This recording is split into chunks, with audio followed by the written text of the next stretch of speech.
Okay, looks like we are live. Hello, everyone.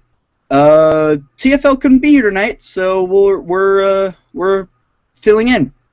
Myself, Zane Zoller, aka Rela6, aka the Chat Mod, along with the Scattershot Painting guys.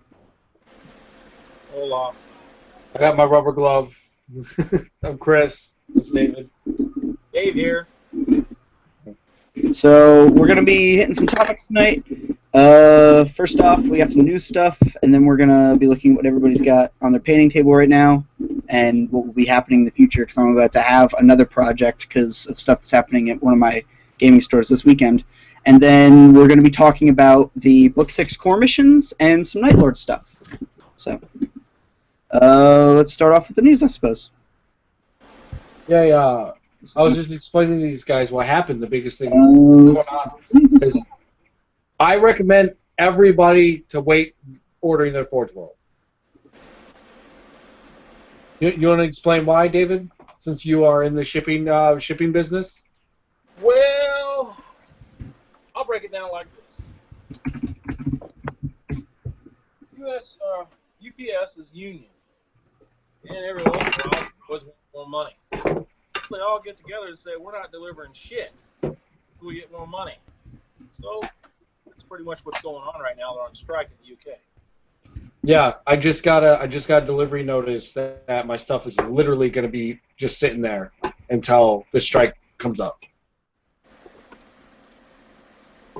So it kind of sucks. I don't know what Forge World's actually going to do because I spent $500 on an order, and that they say they'd get it to me express 9 to 5 business days, or 5 to 9 business days. What does that mean in the long run in their business plan? Are they going to have to reimburse me money, or what's going on? Because this is out of their hands, and it was unforeseen, but they're going to get a bunch of pissed off clients. Mm-hmm. Well, they should be able to choose. I mean, I don't see why they can't choose FedEx. Express, probably because they if the actual EU postal service is down, then they're probably having a hard time actually getting stuff through the shipping process, even just get it packed and on the road, more so than actually get obviously there's third-party companies, but those are probably expensive and harder to get. Their express delivery company is a third party. It goes through UPS. Yeah. So usually they just send a British post, which then gets sent United States Postal Service. So there shouldn't be an issue there. But anything that's express delivered, don't expect it to get this express delivered. Mm-hmm. Yeah. Any other bits of news? The Teamsters is involved with that one. A little bit of news from me at least. If anyone's heard about this Tank Shock event run by GW, one of my local stores, the biggest one I play at, is running an event, starting their session this weekend. So that should be fun. It'll be the next thing on my painting table. I'm getting a Vindicator because I can use them in 30K and for this 40K event, and it should be fun. I'll be right back. Uh-oh, that leaves it just me. Well, hey, I got a kick-ass cup. Nice. Yeah, that's my news. I'm just here to watch the train wreck. That's all. Yeah, it works. Hey, can you watch the? Do you have the chat open? Because I'm trying to have the chat open. It doesn't want to work. Yeah, no, I don't have the. I'm using my phone here. That's okay. That's fine. We'll try to hopefully get someone on the chat. anyone from the maybe watching this. Okay. Well, yeah, I thought it'd be easy to get the chat working, but apparently it doesn't want to load on either my normal account or my secondary YouTube account. So that's just peachy. I can just force a reload for it. No, it does not seem to be. Perfect.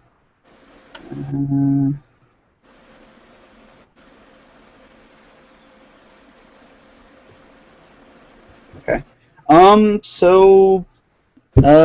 Yeah, that's about any other news. Flyer stuff, I guess, for anyone who hasn't heard.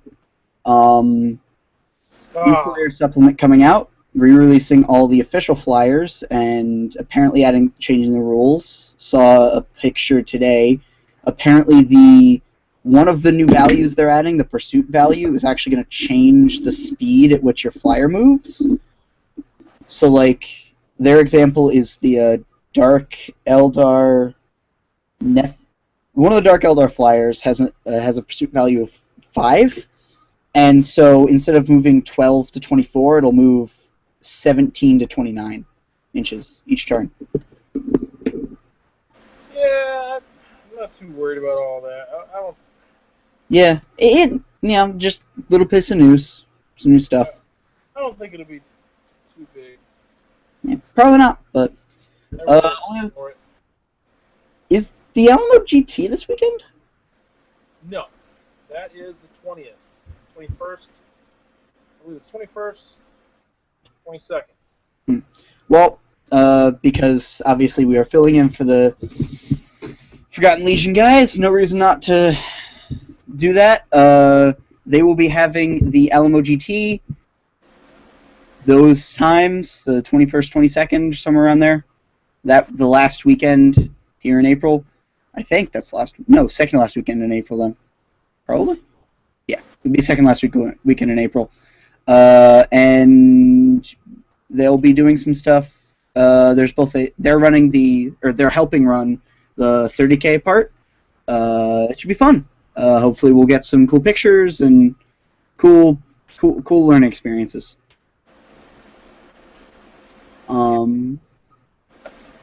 So while I just go into my control panel here and turn David up a bit. Turn me up. Yeah, you're quiet.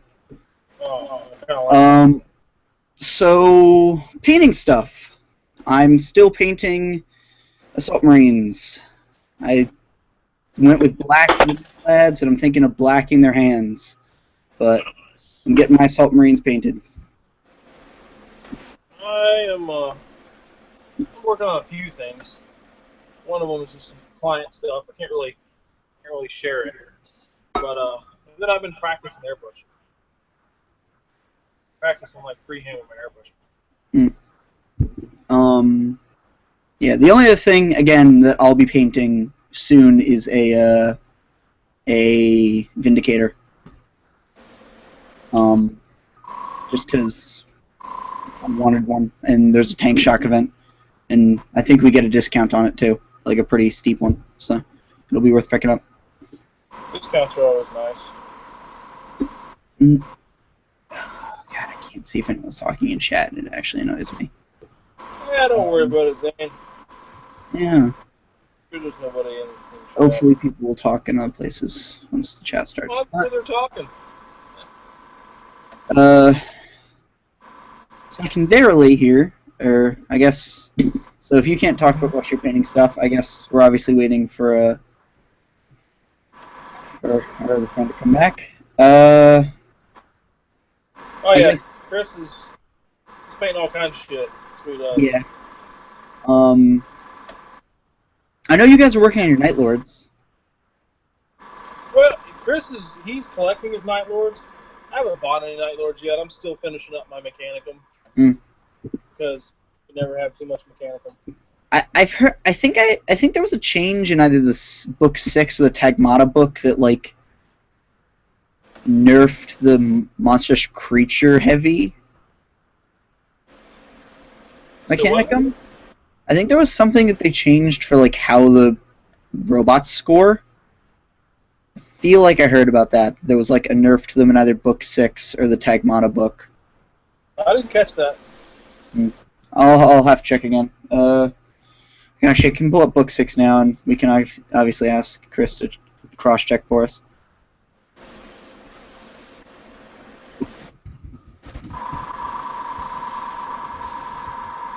Yeah, sorry, I'm just practicing with paper towel. I'm not kind of practicing. It's actually practicing. Good enough. Okay. Pull up the book 6 stuff real quick. Actually, I don't need to open up the box for it. It's right in here. Yeah, I'm just gonna close the YouTube if it doesn't want to load. And then I'm gonna go here and hope the thing is here. So I guess while we wait for Chris to come back, we can talk about. Yeah. Okay. So what? I guess not what's on your painting table right now, but what do you expect to have on the rest of the hobby side of things? What are you finishing up with your Mechanicum? What are you trying to get for the end of it? Or do you have all the models already and just painting them? I don't know. I just buy shit at random. I'm like a compulsive buyer when it comes to Mechanicum. I just buy every damn thing. Which Legio thing are you running? I actually run.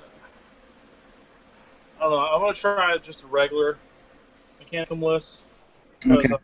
I've been doing Order Reductor, and then I started doing Legio Cybernetica, and they've been quite powerful to the point where I don't know if my opponent's having fun when I play them or not, because this is a you obviously want both of you to have fun when you play. So you haven't tried out the Cyber Thrall spam yet, or whatever, the cultist spam. No, I haven't done that yet. I've only got like right now. I've got some on the way to me in the mail, but right now I've only got like 25 tech brawls. But I should have close to 50 once the others get me. So I want to try it, but I haven't tried it. I'm just trying to exercise as many different ways of playing it as possible. Yeah. I don't want to be the Tau player of the 30K universe, which most mechanical players already get that as a rap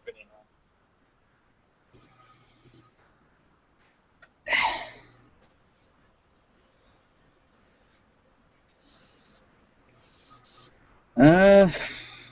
Yeah, okay, so I guess we'll move on to... Actually, you know what? This is actually a good segue into... Well, we weren't planning on talking about it. If we want to actually look it up, I'm going to try to pull up the PDF for Book 6 here, if I can find it again. Down somewhere in here. So, out of the two kinds of Mechanicum you've run so far, which one do you think was the one you had most fun with? Oh, I have fun with Order Reductor because they give zero fucks and they just drive over everything.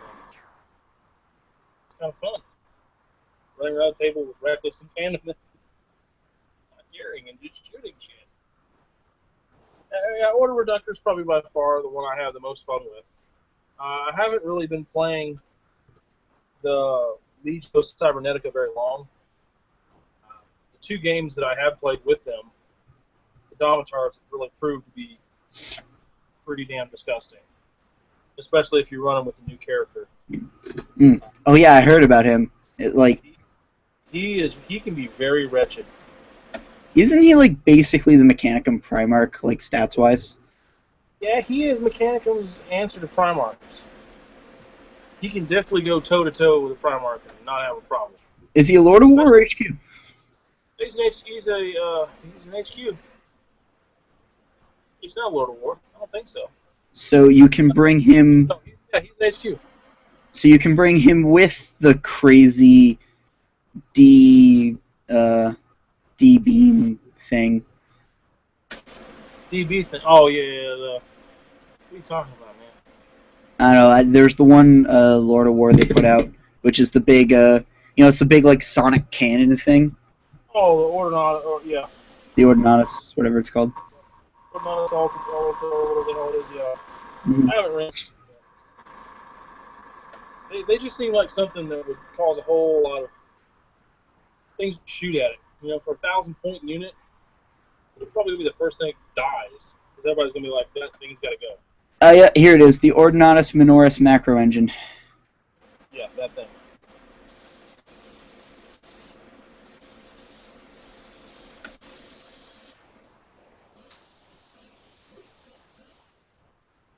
What have you been working on, Zane? You've been painting on shit.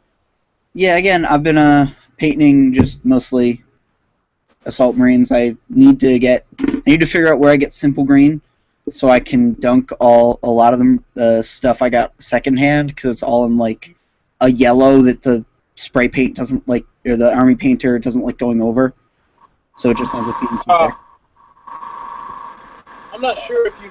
Like, simple green is kind of expensive. You should go to Walmart. You're gonna need it in like a gallon jug. You're gonna need like how much shit you got to strip? A lot. Yeah, like half of the Marines I own are in this like weird yellow shit. Nice.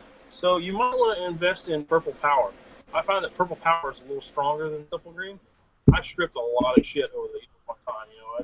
I've had several towel armies that I've had to strip because all the towel players just like the cake paint on the damn things. But I've used purple power with great success. So much so that I don't even use simple green. It does good, and then there's that stuff called LA is totally awesome. It works, but nothing it compares to purple power. You definitely want to use gloves when you use that stuff, because you can feel it eating at your damn skin. So, word of the wise on that one. Don't mess with purple power without gloves on. Good enough. Okay. See, I think it's in the Tagmata book, because it's not in the book 6. Although a lot of the dudes are in book 6. Burn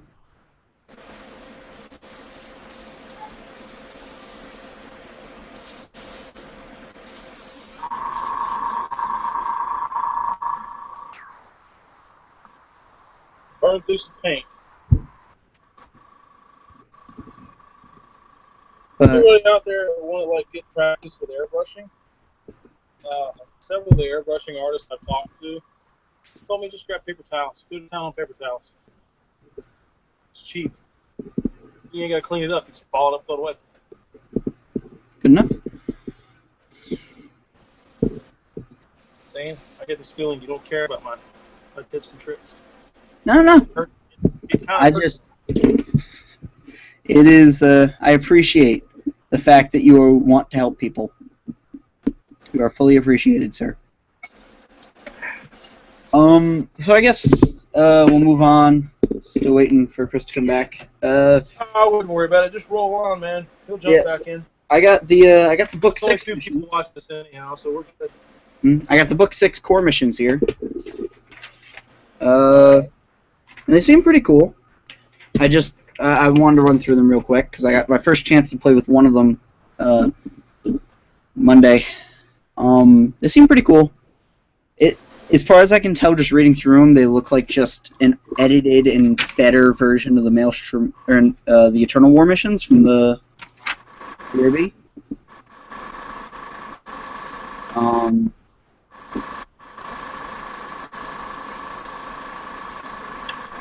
Some of these are pretty cool.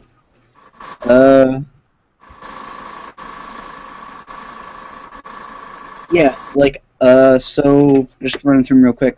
Mission 1 is Blood Feud, which is basically kill points. Basically, but unit yeah, type. And they give you bonus kill points when you kill them. Yeah. Correct. So infantry, vehicles with the tank type, vehicles with the walker type, monsters and bikes all give 1 victory point. Independent characters, super heavy vehicles, super heavy walkers, flyers of any kind, and monstrous and gargantuan creatures give 2 victory points apiece. So this is actually one of those missions where I think if you were playing this either against Legio Cybernetica or an MC heavy 40k army, this mission might be able to actually turn the tides a little bit just by giving you so many victory points for killing like Tau suits and MC heavy mid and demonless. Gives you enough points where you can probably do some work. And then otherwise it's pretty much the same. Otherwise there's the only other difference is that you only roll once for deployment side and who goes first instead of twice. We got a mic! Holy shit. Hello, sir. Can you hear me? Am I coming through clear? Yes, sir. You escaped from the warp storm, I see. Yeah, man. Yeah, definitely. What y'all got going on? Not much. We're talking about the core missions in book 6. Yeah, I heard a talking little about bit Gate of the conversation in my truck. Sorry about that. Yeah. Okay. Hey, Chris. We're on the mission 1 of book 6. We're just going through the core missions real quick. Mission 1 here is Blood Feud. Oh, so y'all are just like straight up talking about the missions? We're gonna hit Night Lords a bit. So Zane is cutting out like crazy. am I? Okay. Yeah, you can. This client, I just finished his supremacy armor. I sent him pictures. He is geek. Closing like a bunch of other stuff. So hey, Mike, I can't open the chat today. So you want to take over chat duty? You want to flip roles? Yeah, sure. You're capable of it? I don't know. It doesn't want to open on either my normal YouTube account or my secondary YouTube account. So On the show that I'm hosting and run it for me? I'm sending you that's those. what I usually do. I'm sending you those pictures, Mike, and I just want to let you know when I do cap locks, it's because I paint hard all day long. I get it, man. You get all that paint in your brain, and next thing you know, you're just like, This is what you I got. forget how to turn down. You go Samuel L. Jackson on everybody. Yeah. I have Silver Marine with black. The word motherfuckers yelled. The word motherfuckers yelled as I'm putting Tester's dog coat a foot and a half away on the model. Dude, those red lines are fucking legit, dude. That's orange candy, man. Someone wanna? Could I get those? I can put them on screen real quick, Yeah, I'll send them to you.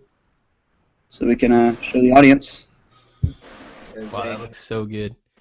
So good. Hey, Samson, dude, what's going on with your mic? You sound like, kind of sounds like you're talking to me through a string in a cup. I got that too, man. Me? I turned him up. I tried. No, not you, Zane. Samson, David. Yeah, I turned him up as much as I can, but they're really quiet. So did everyone else just get like? Did the Slanesh demons get everybody else, and you like barely escaped? Tell us the story. Hey, Zane, you know what'd be awesome? Put a sock over your microphone. He's not Like, talking no shit. joke. No, I'm not talking shit. It's gonna act as a pop screen, so when you're talking, it doesn't pop, and it'll break up your conversation. Like literally, you see the thing that Mike has in front of his microphone? That's a pop. That's actually true. Frick it. I'll try it. Don't pick up that hard crusty one. You don't want Yeah. There. Hey, Mike, Better? I saw those drop pods you're doing. Those things are legit looking. The drop pods.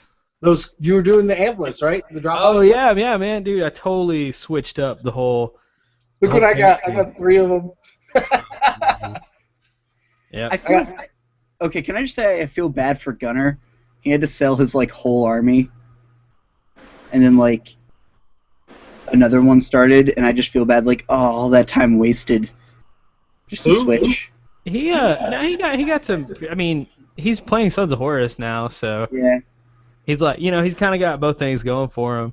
I actually talked to him about like as soon as I saw that he posted it, and I saw that he was having trouble with his car. Like all of us from the Forgotten Legion were like, a couple hours away from him. We sent him a message. We're like, and I found out later that like me and Josh were like basically both soliciting him. Like I saw that. Yeah. he's like, "What's wrong with your car? Hit us up. We'll go fucking fix that shit." And yeah, it's hopefully it's not serious. I think it's a catalytic converter. That's not okay. Oh, it's expensive as shit, just so you know.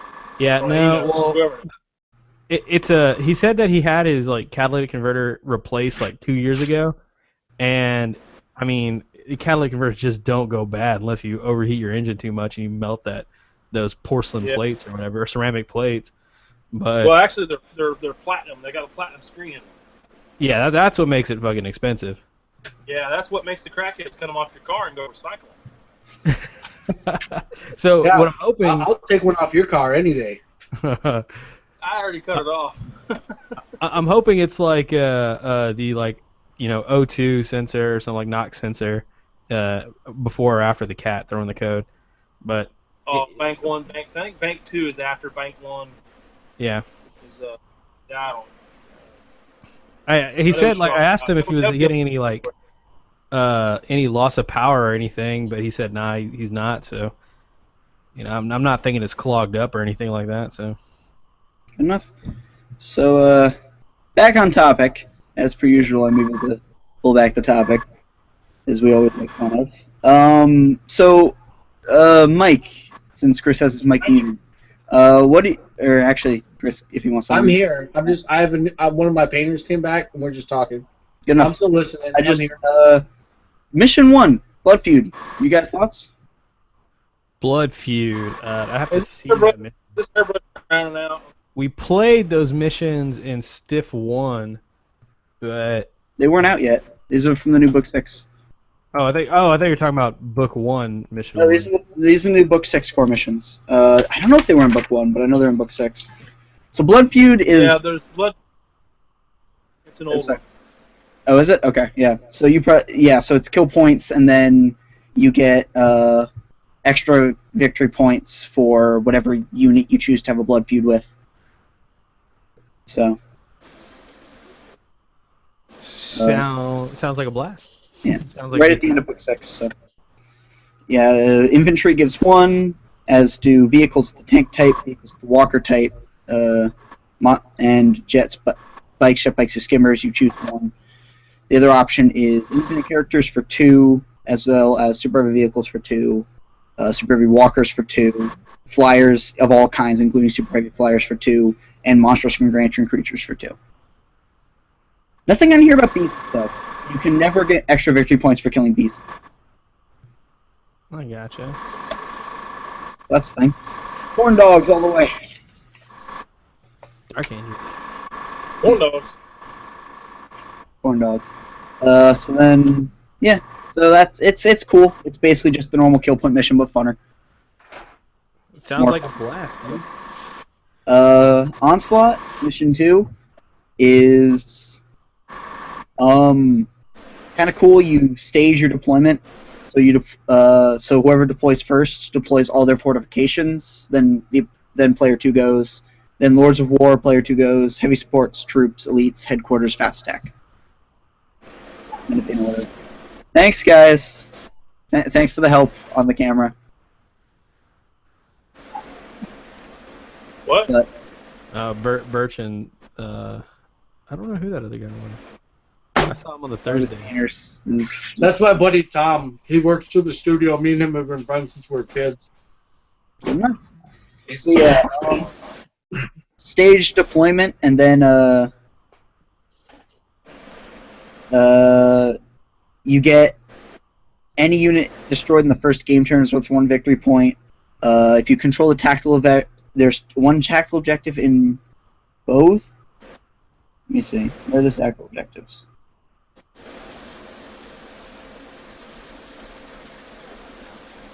But yeah, each player places a single objective marker in their opponent's deployment zone and further than 6 away from any table edge with the player that deployed first place in the first objective. So if you control the objective in your opponent's deployment zone, you gain 5 victory points. So, and then there's Slay the Warlord and Attrition, so whoever destroys most. So basically you stage the deployment, and then you have 6 turns to control the tactical objective in your opponent's deployment zone for 5 victory points. Pretty cool. Mission 3, Shatter Strike. I believe this is the one where you gain... Hey, Zane. Can I critique you a little bit? When you're just reading these missions off to us? I don't know. I know Mike said he didn't. He hadn't. He didn't. I had the feeling that people didn't know it was up, so I'm just trying to read them off and get you guys' reactions. When you read them off to us, maybe if you give us more of a narrative play, because as you just going boom, boom, boom, boom, boom, That's true. some people still don't know what the fuck you're talking about. Okay. You know what I mean? Works Like- pretty well. So First guy's an asshole. So you set up. First player goes. They set up fortifications. Then the second player goes and does the same. Yeah. Then you do Lords of War. Same. And you keep going down the list until everyone's placed their last thing, which is the fast attack. Oh, the internet broke. Let me set up my zone so I And can... obviously, fairs go. Shatter Strike is pretty cool. Normal setup for everything, but then you for every scoring unit in your deployment zone, you get 2 victory points. So you just throw troops and Terminators into the deployment zone and pray they survive to the end of the game. And denial units are worth 1 victory point. So your non-vehicles and non-troops and Terminators and veterans who are in the enemy deployment zone don't. Only score 1.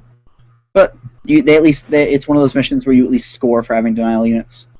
So those like fast attack bikers that barely make it to the end of the game actually score you some victory points.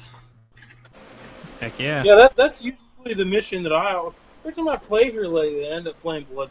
It's like, it's not a bad mission. It's just, I think everybody ends up playing that damn mission. Mission 4 is Dominion. So Zane, like, what's the scene like where you're at, man? It's me. So like, you're the only 30K player? I am trying to get some other people in. A Blood Angel player, I've convinced to have him start now that the rules are out. But he's still pretty much. It's still pretty much just his 40K Blood Angels versus my 30K stuff until I actually sit him down to look at the rules and actually get a game in. One person I played had and then a couple people have like the Calf box, but like have play it for like 40K and like play every once in a while. Like, no, one guy plays Salamanders. One guy plays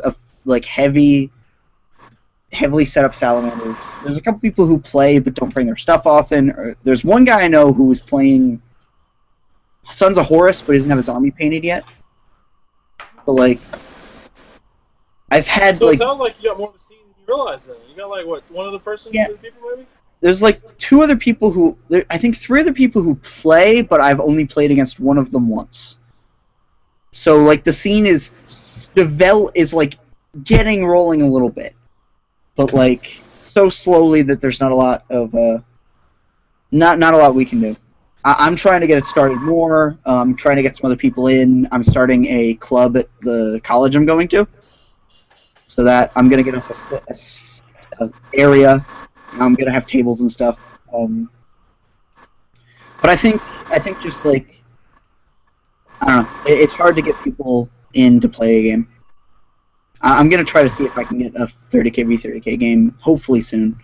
I know I'm gonna try to get a 2K v 2K with the Blood Angel player as his first game, just as learning exercise. Yeah. So first 3 missions. Have you guys played them? Like, I know last time I talked to you were in New York. Yeah, I'm what we call the capital region, aka like just below what is considered like upstate New York.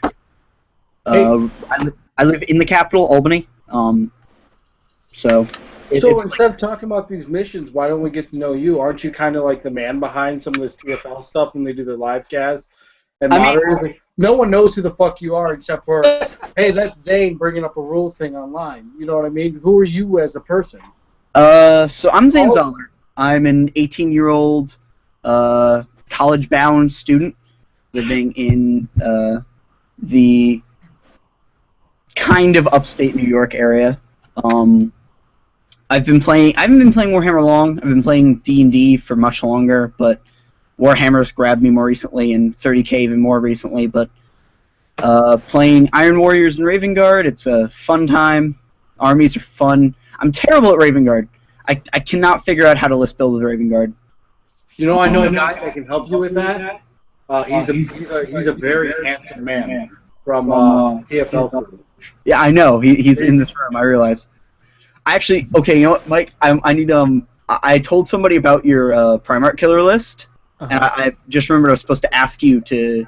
I wanted to, if you could send it to me. I want to actually show it to him. Wait, is that the one that you used during the Istvan drop site thing at Adepticon? I mean, I used some of the models that I had in there, but it wasn't the actual list.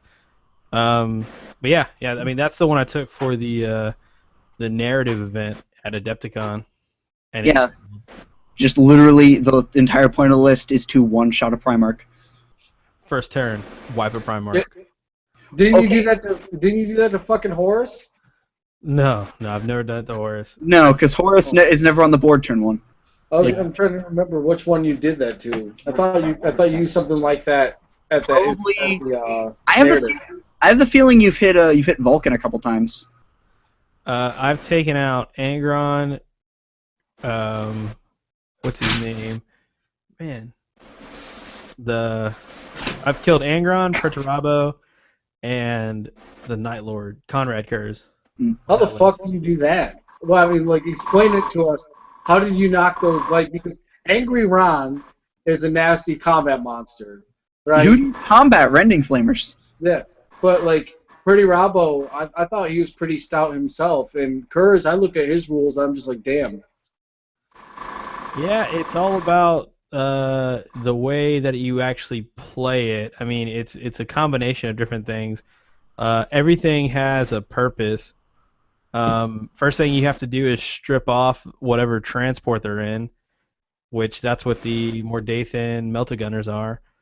Then you strip off retinue, which is what the flamers are for, and then you strip off the Primarch, which is what Catus Nex is for. Okay. So what's Chaos Nex? So Chaos Nex himself is the one that fucks the Primarch over. Yeah, Catus Nex, or it depends on the points. Like once the list gets bumped up to 2,500, I run Plasma Seekers. So you just pop. So you have. It's a decapitation strike list, right? Yes. So you just kind of go, hey, look, preferred enemy BS5 plasma guns. Yeah, if he's by himself, yeah, that's exactly what happens. Catus Nex, you know Mortat, Birch, like. Yeah. Okay, well, Mortats, once they fail their pistol roll, they have to stop shooting. Catus Nex, and most Mortats have, well, actually all Mortats have the rule that they do not benefit from the Rite of War or any benefits from the army. Catus Nex doesn't have that rule. So he can benefit from any of the Rite of Wars you choose. So if you choose Decapitation Strike, he gets preferred enemy independent characters. So if there's a Primarch on the table, independent character, he gets to reroll. He's Ballistic Seal 6 as it is, so he gets to reroll any ones for his chain fire. And his pistols are Strength 4, AP 4, Rending?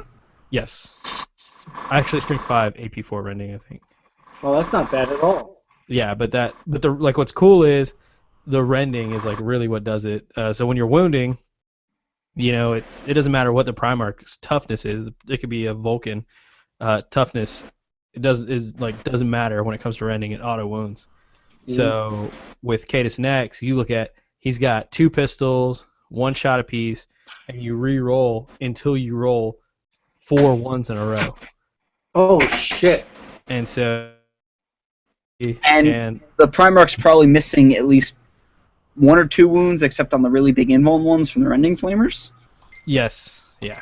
So it's like, from everything I've heard, it's just a brutal list that just goes, ha! Look, you thought you had a Primarch,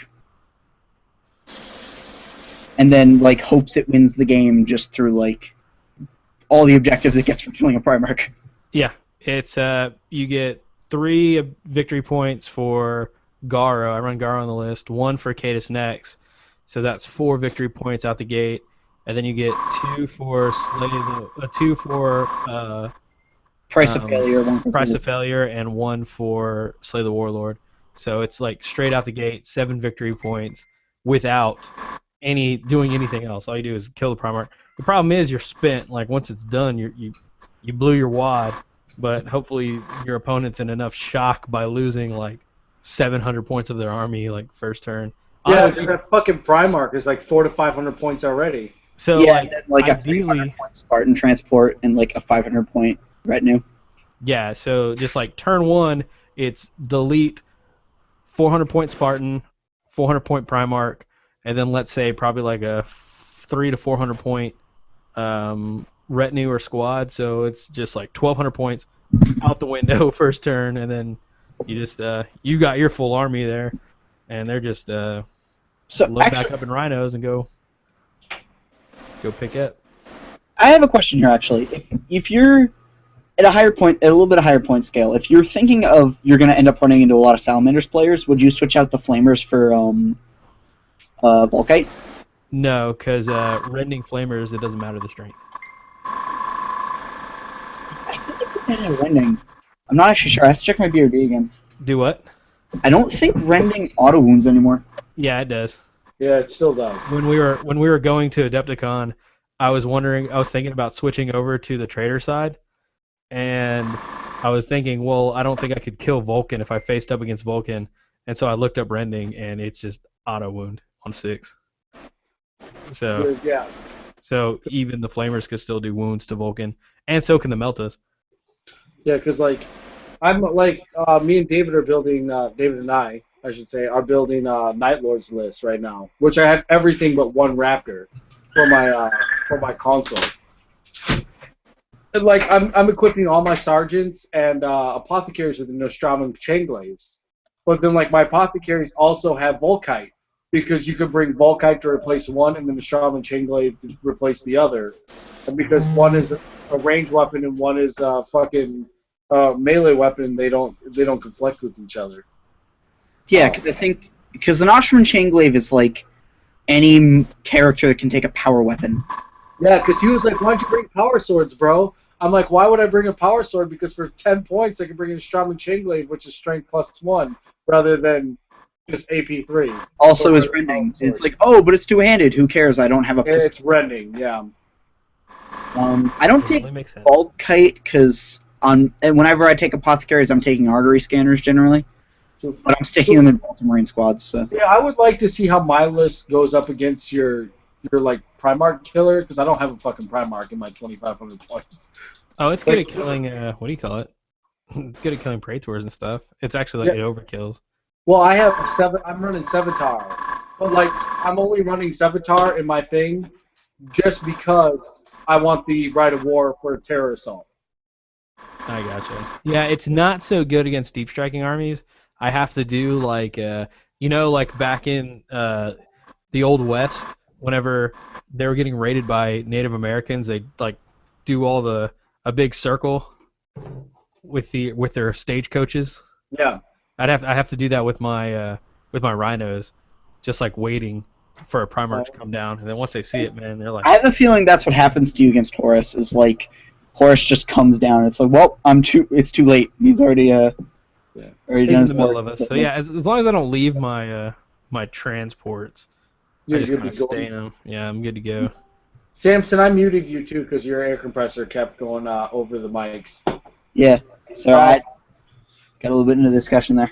But yeah, like we were talking about the networks. Like, have you seen the new Red Book yet? Because I don't know if it was book 6 or the Red Book that they changed it, but yeah, Night Lords now, instead of just +1 to wound, because the Blood Angels got that for easier, they now have +1 to hit as well when they have more models in combat. And so, like, a 20-man tactical squad running up against, like, the classic Pride of Legion 10-man veteran tactical squad that everybody runs when they're new, it's like, oh, I'm going to hit and wound you on 3s with my chainswords and bolt pistols. And I'm just going to run you over. And then, like, the Nostromo Chainglaves are wounding on 2s in, like, 90% of scenarios. Well, see, like, I don't know if I've told you the list, but, like, I'm running 30 Terror Marines in the drop claws, but, like, my headhunters have the Nostromo Chainglaves and the bolt pistol and the bolt pistol or whatever. I'm not upgrading them with anything besides that. They have Artificer armor, obviously, but, like, I have eight other Terror Marines with Volkite. Like, they all have Volkite. My apothecary has Volkite. Nostromo Chainglaive, and they're in the drop pods. And then the drop the pods. Raptors just laugh. Oh, I got They 10 Raptors with dual lightning claws. Yeah, so like against anything less than a 20-man Marine squad, assuming you don't kill at least anything than like a 21-man Marine squad with Apothecary, as long as you kill at least one or two, you're outnumbering them because jump pack models count as 2. Yep. And then you're just like, well, I'm gonna hit you on 3s and wound you on 3s with my lightning claws. Snip, snip. So like next year, David and I have a blood feud right now. If we both play Night Lords and we both put them in Adepticon, we're both going for best painted. That's sweet. I spent a lot, yeah.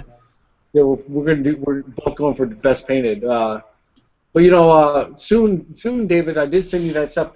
Next month, that Korax head will be available. I'm excited about that. Mm-hmm. Yeah. So that sculpt is at my sculptor's. He said next month it'll be ready, because he's back. He's booked out. And this sculptor sculpts for like Reaper miniatures, and he sculpted the whole Dust Tactics line, and he did some of the Arena Rec stuff. And I can tell you it's not cheap, but I'm definitely excited to come out and do helmeted version of Primarchs. The only issue we're having in the studio between me and the artist and like the fluff is they don't describe how these helmets actually look on people, or like what the Primarchs actually wear, because motherfuckers cannot be out in the void. You know what I mean? For that long without getting killed. Well, except for Vulcan, but he's a perpetual. Yeah. Yeah, Vulcan is his own thing. But like Guilliman in one of the books, he was out in the void, but they explained how like the ships are so big, there's a thin layer of atmosphere around him. So, because he was out there for like 6 hours killing word bearers on the outside of his ship. But yeah, we want to do these helmeted versions. Some people aren't pleased with the heads from Forge World, so we're gonna try to pull these out. I know the what's his name? Alfarius's helmet is in the images of him and everything. Yeah, that's one we won't be doing because it is IP locked, because they have artwork with them in there. Mm. So if we sculpted one, GW will be getting on this about that. But because they don't have images of any of the other Primarchs, it's literally whatever we feel like would go with their suit of armor. Mm. Works. So I guess for your I'm going to I'm gonna unmute him so we can actually say what he wanted to say. Did he write that? Did he write unmute me, please? I don't know what he said. Oh, actually, you have to do it. Wait, can I do it through the console? Yeah, you just click on his photo. There's a drop error. No, because you muted him. I can't.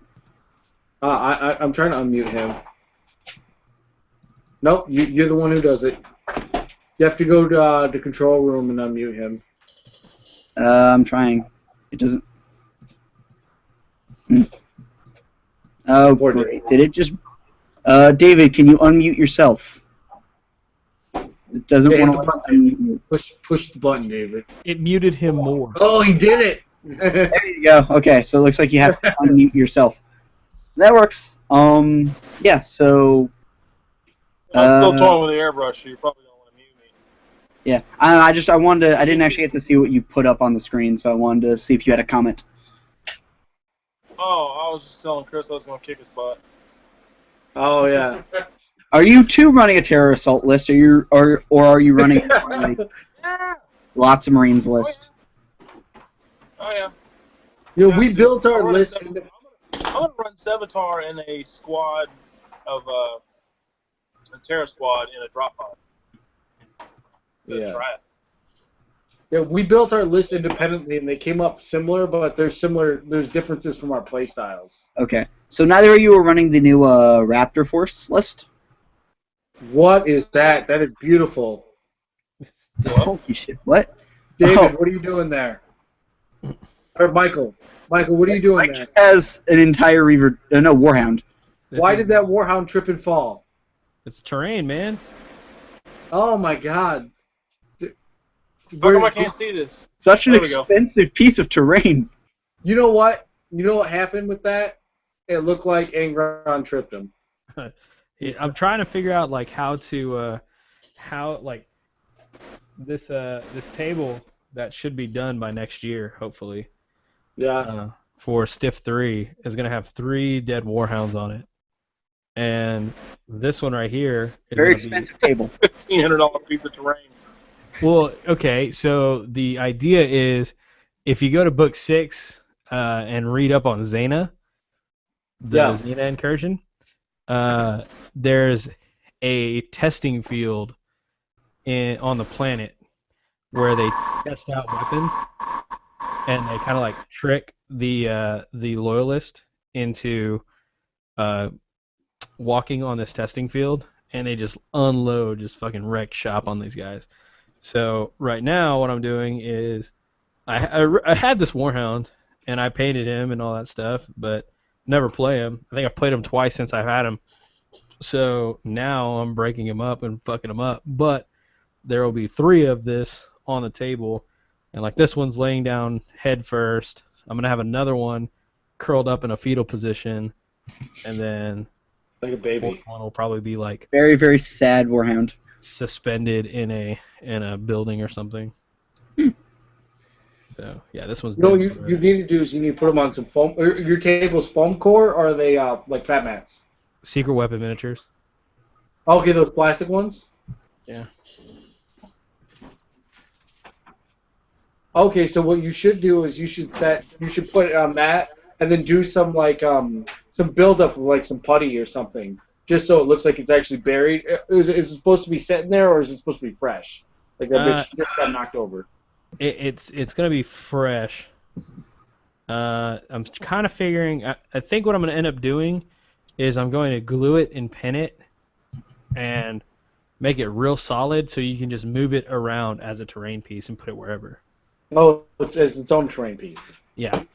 That'd be awesome. So Get there's some. just You can just get some epoxy resin almost, or like some 2-part epoxy, and then just do that, and then it'll just feel as one piece. yeah, I'm thinking that's what I'm gonna do. I just wanted to keep it within 2 tiles, so it can always be within 2 tiles. So that's why I have it sitting on these 2 right here. And so basically it'll pop, pop.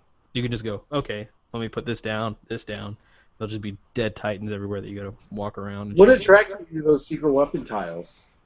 They look badass. Well, yeah, I'm not doubting that. I'm just curious because like a lot of people complain about like plastic tiles with how dice roll on them and stuff like that, but like that just I don't feel like that's an issue. No, these secret weapon tiles, man, they're super, super cool. Especially the way they lock in. These tabs are just genius. So, Zach actually has a secret weapon board that he took to Stiff 2, and it was just rock solid. And unfortunately, I didn't get to play on it, so I don't know what dice rolls or anything like that were like on it. But I'm feeling pretty comfortable about it. I mean, we play on G-Dub and Forge World resin tiles, so... Yeah, I have a few of those resin tiles, so... Yeah, they don't fuck with us too much. See, it'd be really cool if you guys had made that Warhound into a resin tile, like got a GW one and then like casted it into one piece. Fuck. That's a lot of resin. And a lot Well, they use fiberglass. No, they spin cast. No, the big tiles have Yeah. fiberglass on the inside of them. No, that's spin cast. That's called spin casting. Really? Because Yeah. they have the little... Yeah, basically they have the mold, and they spin the whole mold, and the resin sticks to the outer wall. It uses centrifugal force to push all the resin out. All right, because I'm pretty positive they spray a backing in there. I don't know.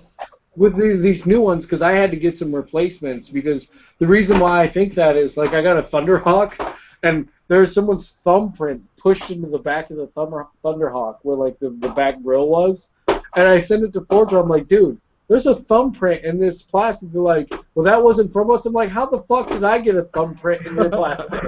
You know what I mean? Like, that's someone's thumbprint. I peeled it off. Like, I put some ink on it, put it on a paper. I'm like, look, that's a thumbprint. Like, it was pushed in there. You got the pencil and the piece of paper, and you just kind of Etching it on there. I'm like, dude, come on. you're like, man, I'm gonna do like Dark Knight Rises and go use this in the stock market. Yeah. I know who you are. I'm going to steal your identity now. You fucked up. Bruce Wayne. But yeah, man, I actually got the new Red book. and it's not a bad deal here. You know, they didn't have any at Adepticon, which was a bummer. They had one for display, and Paul Murphy, I believe, talked him into selling them the display one at a reduced cost because it was already open. Nice. But they also had the Warlord Close Combat on there. They're like, it's like 5 months out before they actually release it to casual buyers. So like, I found that out and I went over there because they had 5 of them and they're like, we sold them all. I'm like, motherfuckers. Really? Yeah. That's crazy. I didn't know that they had that. What do you think of these new event models? I'm not really surprised or surprised with them. I don't think they're really that great. Like that Terminator.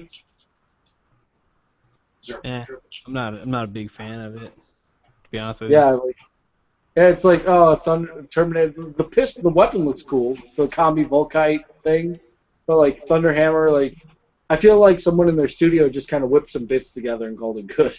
And they're like, hey, give me a bunch of Cal shit. I'll get you something. Yeah. I'll take care of you. I mean, it looks good. I'm tempted to see if I can maybe grab one off eBay for my Iron Warriors, because it looks like... Well, while you're saying that, I have friends that live in the UK that are going to Warhammer Fest, or like, that do that shit. So like, I'm going to be posting something up for anybody who's interested in buying that and putting a big order together. Because like, I have a friend that lives there. She doesn't know jack shit about Warhammer, but she's more than happy if we buy her a ticket to go to Warhammer Fest and pick all that stuff up. That's the event models, or like go to Nottingham. She lives an hour away from Nottingham. She said she'll go to the Forge World and buy like the limited, like the Forge World only, like Warhound head or Warlord head, or like the Command Rhinos and that shit like that. So like, I'm gonna be putting something together and then just get all posted over at one time, because you get murdered on eBay with those costs. I bought everybody was all talking shit about that Age of Darkness book that was on eBay. Yeah, I bought that. That was me. Yeah. Yeah. They're like, it was so expensive, and I was like, You're talking about this red one? Yeah. Whenever. Oh, I got another one of these coming from Forge World. No, I got that when the Weekender dropped it. Oh, did you? Yeah. Like, I had it like a week after the Weekender. Oh, Like, you're like, oh yeah, I got my shit.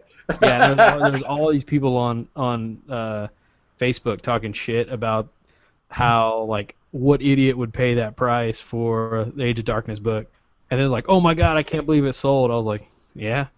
I was like, I'm not gonna wait. Fuck that.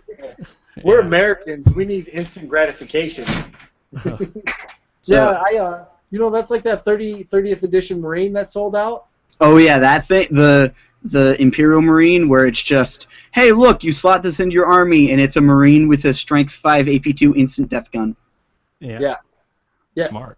I have that model and the 20th edition model still wrapped in plastic.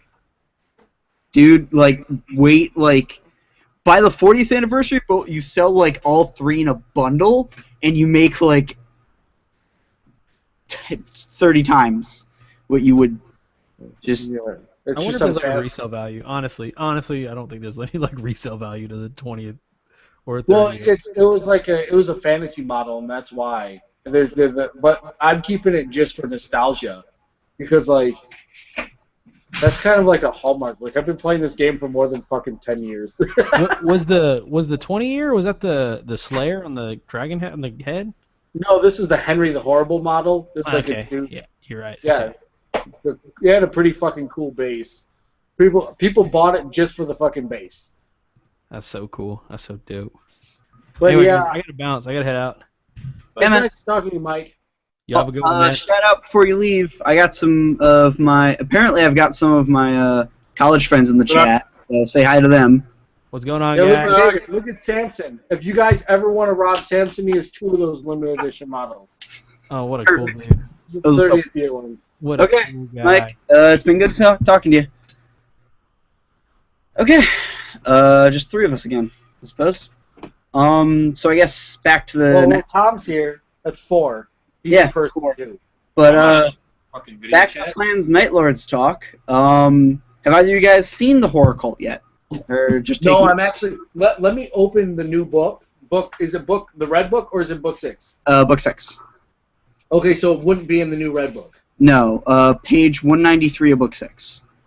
Let me Wow. open that. Is that for the Night Lords, that horror cult? Yeah, it's the new Night Lords Lord of War. It makes Ooh, I just cracked the spine from my red book too. I just heard it. You hear that? yeah, it makes Night Raptors troops. Jesus Christ. 196? 193.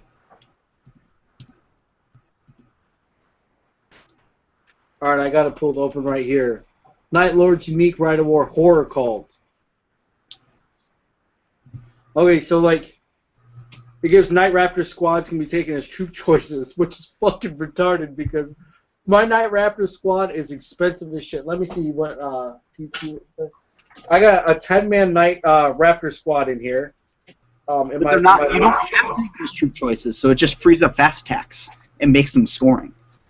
Oh yeah, it does free up traffic, but like the Terror Squad, I feel is like a really good list. Yeah, no, I just want to see if you guys have taken a look at the new thing yet. I'm gonna. No, David, are you still doing stuff, or can you be unmuted? Actually, unmute yourself. I don't think I actually can, but. But for Night Raptor squad, for 10 Night Raptors with double lightning claws and the commander having artificer armor, is 460 points. It's definitely nothing to slouch at when it comes. I know just going chain glaives is cheaper, so you'd probably see instead of lightning claw builds, you'd see like mostly chain glaive builds, maybe just like chainsword builds. So you can give the whole squad trophies of judgment, which grant them fear. A lot of the Night Lords have fear already. Not basics, not a lot of the, because it's not part of the rules. You can't put it on like that works for putting it on like marine squads. So you can have like a 20-man marine squad that gives fear. Yeah. Breacher squads, I actually think that'd be really good on. The thing I don't understand is says any infantry squad of 10 or more models in this detachment may take a Cryptus Assault Claw. Like, I honestly feel like you get it for cheaper, the Cryptus, but it's for 260 points. But like, I feel like I have jump pack marines. Why do I need a deep strike command via drop pod? Well, yeah, but like any unit that has 10 or more models, so like you can do like, again, you can put breachers in there, support marines with like melta guns or plasma guns. Yeah, so I think, and then like the only thing, like the only real limitation is that you have to charge if there's something you can hurt within 12. Yeah, I really feel that that it's not worth the points doing that Rite of War. Like, it's really cool, but like, I think if you were already taking like a force that was mostly like tactical marines and like had a couple like 1 or 2 Night Raptor squads, it's worth it. I mean, because like fast attack isn't something I'm filling up first anyway. Mm. You know what I mean? Especially with the Night Lords list, because like if I have terror squads in these ambush drop pods, these Dreadclaw drop pods, that's fast. You know what I mean? I have Raptors that are fast. Curse is fast. I have a console with a jump pack. That's fast. The only thing I'm having set back in the back lines is the Sicarian Venator and my quad mortars. Mm-hmm. You know what I mean? So, I still think there's a point of it. I think, again, if you weren't planning on already running a terror assault squad and you were doing, and you wanted to build a list that was mostly like big tact squads with melee weapons, I think it's pretty good. You can get them easier transports. The other thing is you only have to take 2 troops choices with this instead of 3. Okay. Now, what else do they change with the Night Lord special rules besides the 2-hit and the wound? I think the only thing is that you get, instead of just +1 to wound, is +1 to hit. I believe is the only change to them. Again, they made the Blood Angels, and the Blood Angels' thing is if you have a close combat weapon, you get +1 to wound. So I think they basically said, okay, what can we do to make the Night Lords different now? And it was, well, we'll give them +1 to hit as well as the +1 to wound, which does make big, like, Night Lords armies that are tact marine based, I think, are actually going to be much better now, because of that change. So you have like you're basically playing better World Eaters at that point, where you get just so many hits and wounds on the charge that the opponent can't deal with it. You have good transports. Seems okay. It doesn't seem like that they updated very much with the rules. Maybe they did some points rebalancing in this new Red Book. Maybe. I know they nerfed Alpha Legion a little bit. They nerfed Headhunters. Alpha Legion Headhunters.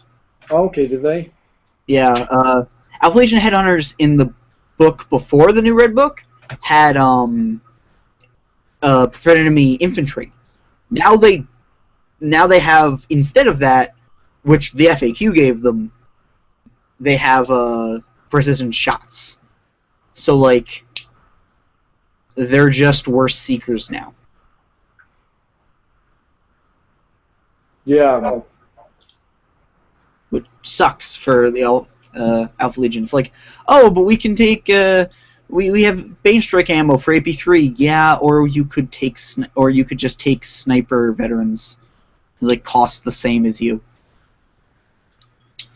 So sucks for Alpha Legion. Night Lords, no, I think Night Lords were like only buffed. Just their basic rules were buffed. I don't think any points reductions or anything came down. Yeah, just that one little rule. It seems like I'm actually looking through it. It doesn't seem like a lot has changed. But that's not a big thing. That means if they haven't changed a lot, I don't even think it's an Alpha Legion thing. I think that they felt that maybe the army needed a little something more normally. I think like the rule ended up being kind of redundant anyway, to be fair, because Alpharius gives you in preferred enemy everything, and the army's rules and stuff are basically like based around taking Alpharius. Yeah. Which makes sense because everyone is Alpharius. Like, that's totally sensical. Like, you're pretty much based, everything I've read seems to suggest that they expect you to take Alpharius in every game. He's, like, I think one of the cheapest Primarchs, and he's one of the best force multipliers. And the fact that you can just hide him in wherever makes him one of, like, the mind-fuckiest Primarchs, too. Actually, that probably explains why Mike's never killed an Alpharius with his list. He doesn't know who Alpharius is until after he's popped his load. Yeah. Well, you know, that's a lot of guys. But that was a dick joke. Yeah, I know.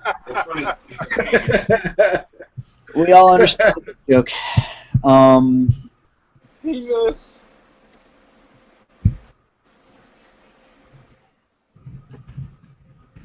Hey, Zane, once you hit college, man, that's going to be like a constant barrage.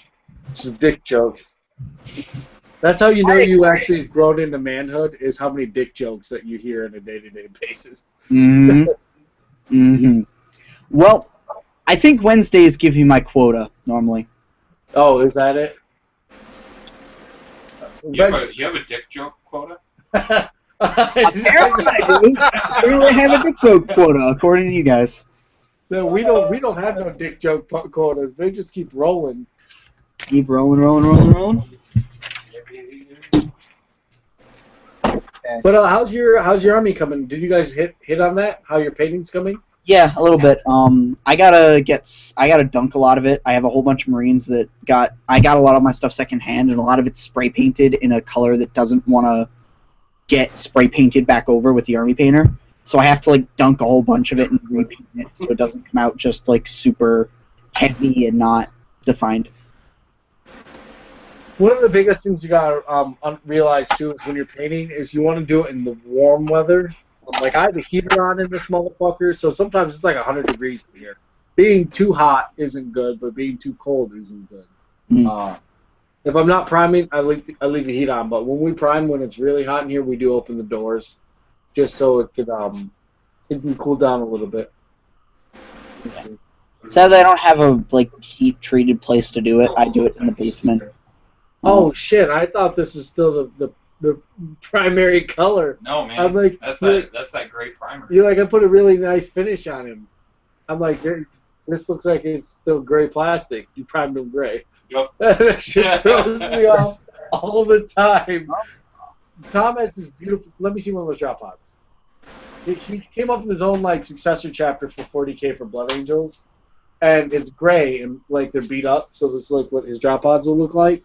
That's actually really cool. Actually, Yeah. keep it up. You I'll look at like things? Yeah, keep the it insert on screen for a sec. Yeah, like the insides are painted too. I'm only Awesome. gonna open a couple of the doors, but yeah, like we're not no fucking slouches here at our studio. We go full retard when it comes to painting. We do everything. Oh, it is literally your job, so. Oh yeah, well, well with our own stuff, we have to add those personal touches. My personal stuff looks like crap compared to the stuff that I paint for other people. So, just looking at I just was going back over the Book 6 missions because we never actually finished. Can I just say the fact that in the War of Lies, you have a chance to have the objectives give minus D3 victory points? That's one of the greatest things. Like Like the ultimate dick move. Yeah, it's like, oh, I'm holding all the objectives. I'm going to win this game. You roll 6s for all of them, and you lose on victory points. That's, like, kind of great. Page 291 of Book 6 is War of Lies. Oh yeah, I'm just looking at the pictures because I can't read. So. I have the same problem. I can only read. I can't Fucking night over here. What page is it? 291.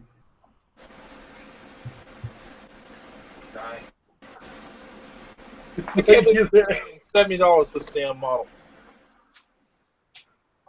Like I said, I can't read, so we just 291 looks okay. I was gonna say this bitch is in the back of the book, like the way back of the book. I thought you were actually putting me all the way back into the the Horus Heresy. Look at our other books.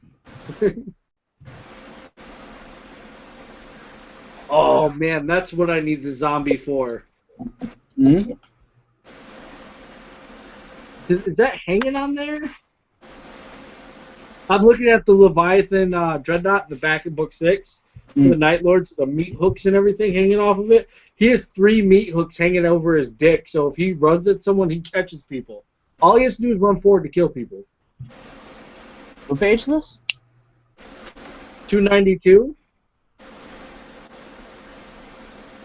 Uh, Damn, that's a thick-ass page. I thought there's 2 pages in there. He has, like, spikes and shit on him. That's a Night Lord's fucking Leviathan. mm-hmm. Oh, yeah. Oh, wow, that's super cool looking. Oh, and it's the Grav plus Claw version, so it's the I'm going to murder everything you love that is a person and not a vehicle. Yeah, Zacharon, Leviathan Pattern Siege Dreadnought. His name is Zacharon.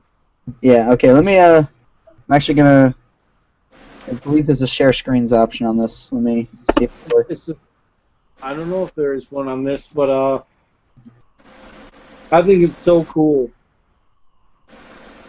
Yeah, screen share, there we go.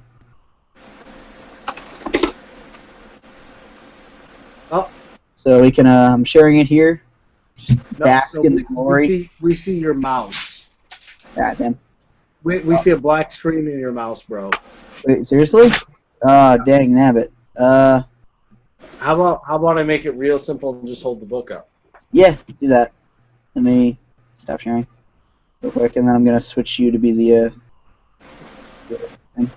There. Look at this dude. Super cool looking. The Gravflex Bombard plus Claws, the one that I've been planning on getting.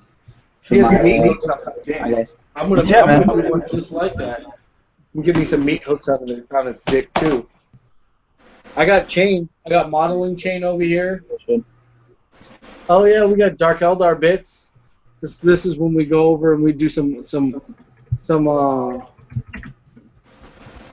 kit bashing. I don't understand what the fucking pieces of metal or they paper with the Nishraman runes that they slap all over their fucking armor actually is. Like, I've seen them, I've been painting the metal, but apparently they're paper. Like, some of them are metal, some of them are paper, but they have bonding studs holding them in, so I assume they weren't paper. They also have, just skin. attached to them. I wonder if Kurz actually flays the scrotum off of people, just hangs those. I just got 100 scrotes hanging off of me, and I'm cool.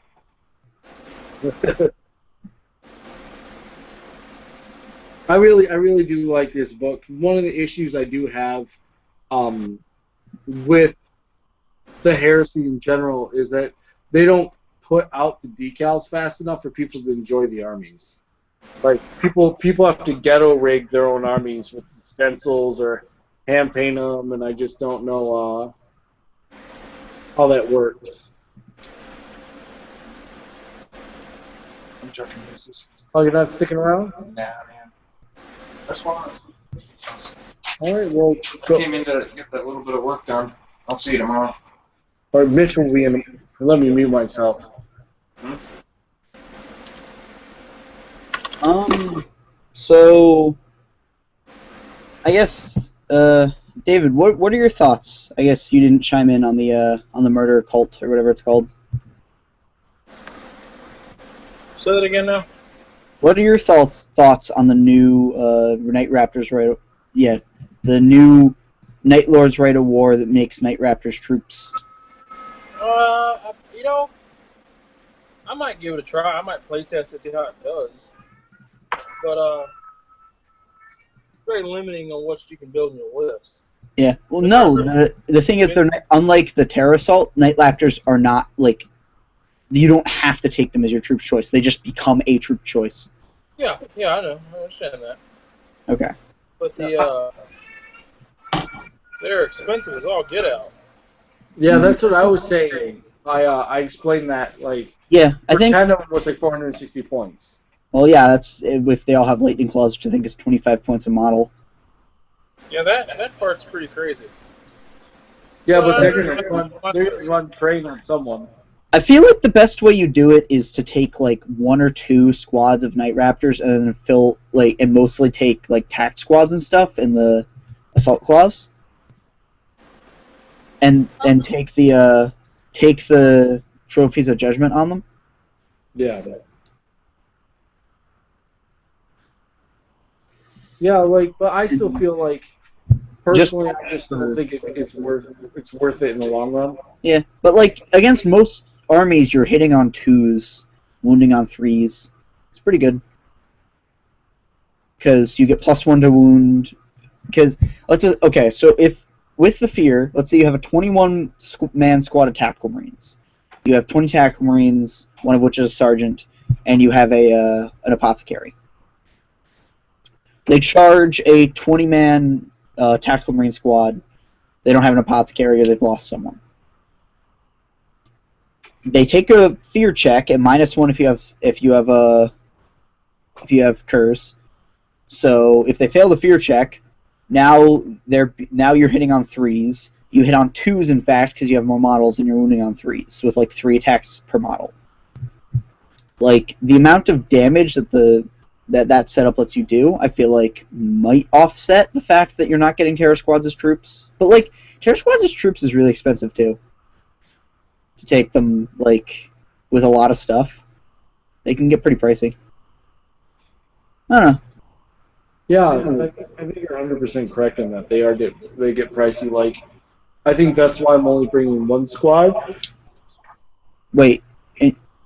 You're running Terror Squads. Terror Squads, I don't think get too pricey. Like, the only reason mine are pricey is because I got the Dreadclaw drop pods, where David wouldn't bring the Dreadclaw drop pods; he'd bring the regular drop pods, and it's also a financial thing. If you want to just get regular ass drop pods, it's probably a lot cheaper than Dreadclaw drop pods. With the Dreadclaw drop pods, unlike regular drop pods, have a lot of offensive abilities too. Them themselves, without troops in them, are still deadly than a regular-ass drop pod that drops on the ground and just sits there and just has a bolt or a missile launcher.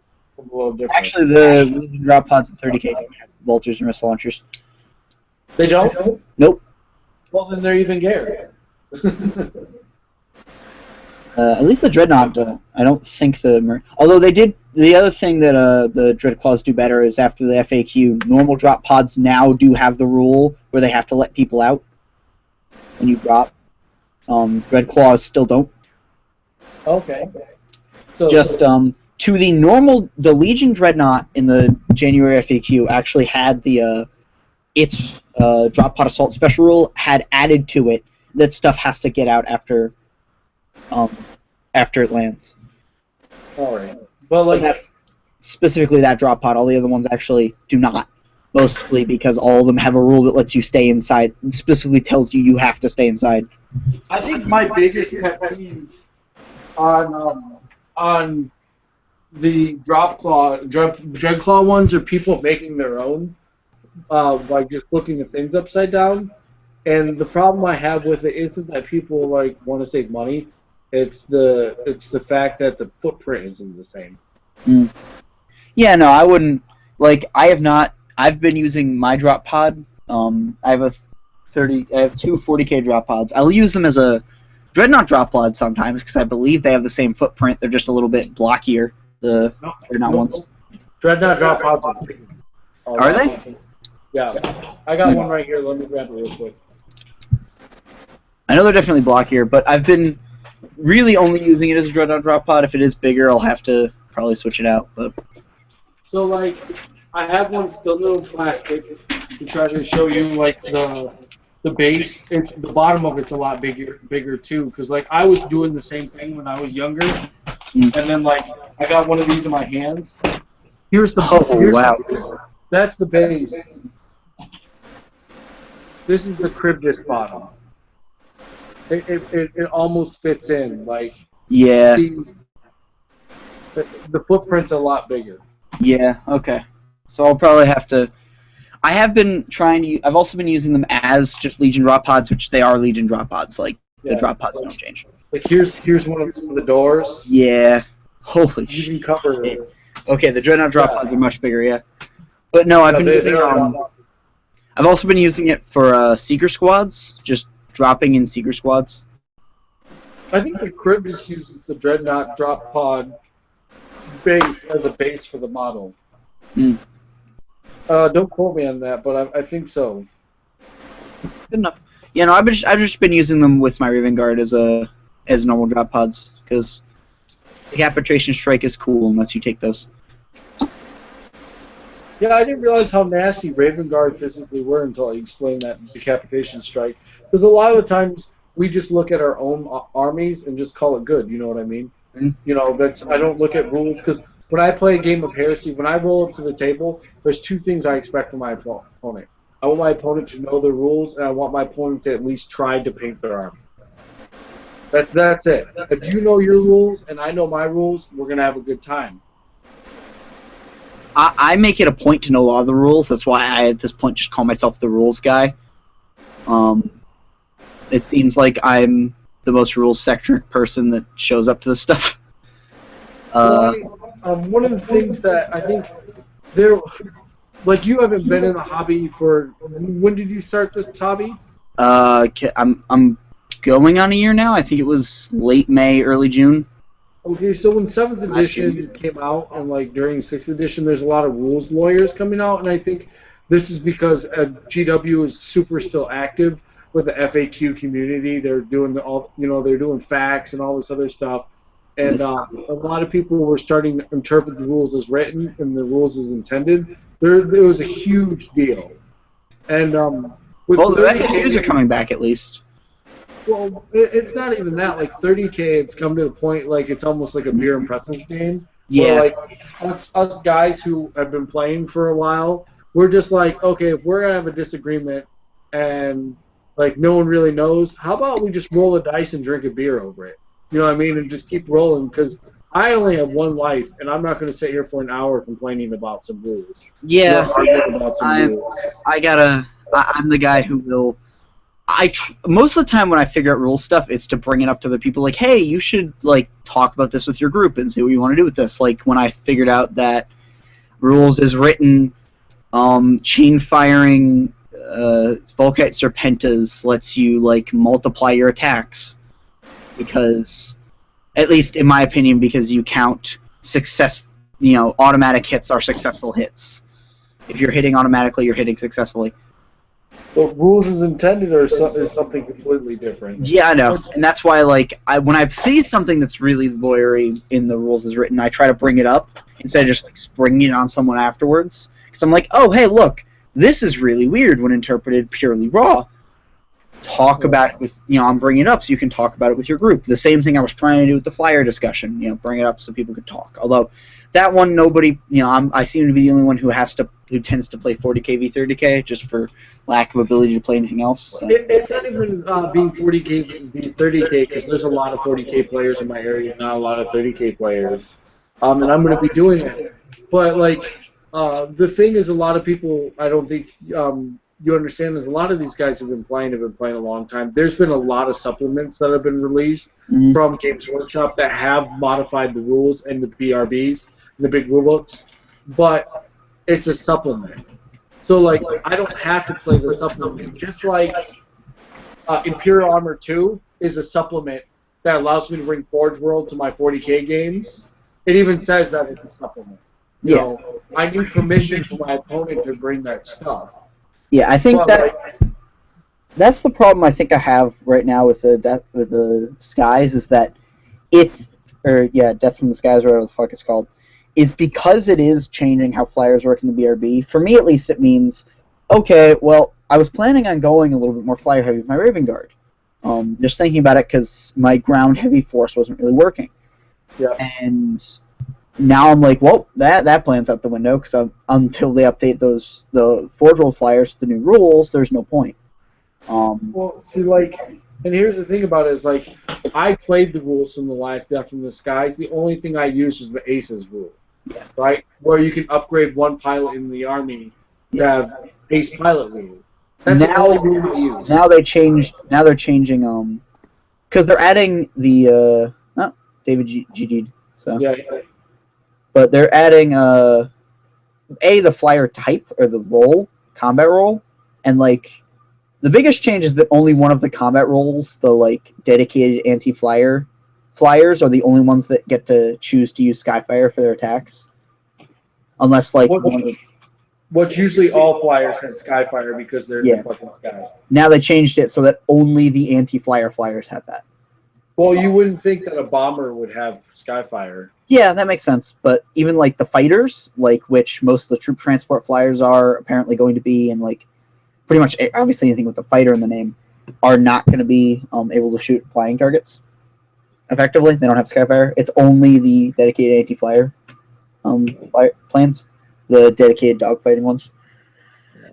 And then I don't know, that makes sense at least, I guess. And then there's the other thing, which is some flyers are getting their pursuit and agility values are being added, and your pursuit score is added to the normal movement that a flyer moves. So the example it gives in the White Dwarf is there's one of the Dark Eldar flyers is going to have a pursuit value of 5. So instead of moving 12 to 24 inches or 36 inches each turn, 12 to 36, yeah. Instead of moving 12 to 36, it's 17 to 41 inches or whatever. You know what? But I think the thing that you're forgetting is the reason they're releasing this book is because they have new flyers. Yeah. Actually, flyers. There's two. There's 2 new flyers, but they're going to be coming out with more. Probably, yeah. But they're updating all the old flyers to have the new rules as well. Literally, there's 29 data sheets in it apparently. So they're just doing it because a lot of people are flyers, and they're trying to revitalize the flying game because when 7th edition dropped, flyers were huge. Yeah. But this time, everybody had fucking flyers. It was hard to kill flyers. But now that flyers aren't even really a big deal because people have Skyfire and stuff. Imperial Knights. You realize, oh yeah, who cares about your flyer if you're not killing me with them? I'm getting objective points over you.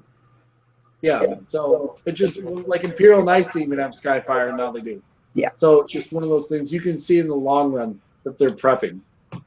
But I'm sorry to cut this conversation short. I've really enjoyed our talk. I have business to do, and I got to spend time with my family. I think it is about time to be done. We've been going for 2 hours, I think. Maybe just an hour and a half. But I think this has been good. Thank you all for everyone who came to watch. This was fun. I think I'm gonna try to do more of this kind of cast, kind of to offset the kind of talk and just fun, heavy TFL stuff, kind of the more serious talking about the rules side of things, as well as I want to get to some fluffy list building stuff next time we can talk. But I'm gonna try to run one hopefully this weekend, or if not next weekend. So Yeah. Well, like thank you for that, everybody. And thank you for being here, man. well, not a problem. Thursday nights we do a hobby version of something like this where we teach people how to paint. Mhm. And you can find the links on Scattershot Painting's website. Yep. I'll try to get those linked to anyone who is coming into the chat from the stuff I linked. So I'll try to get the links out when that happens. Yeah, that should be tomorrow night then. Painting stuff going on tomorrow night. Yep. Okay, so I'll try to get the links out to that tomorrow night then. All right. And yeah, thank you everybody for watching. Have a good night.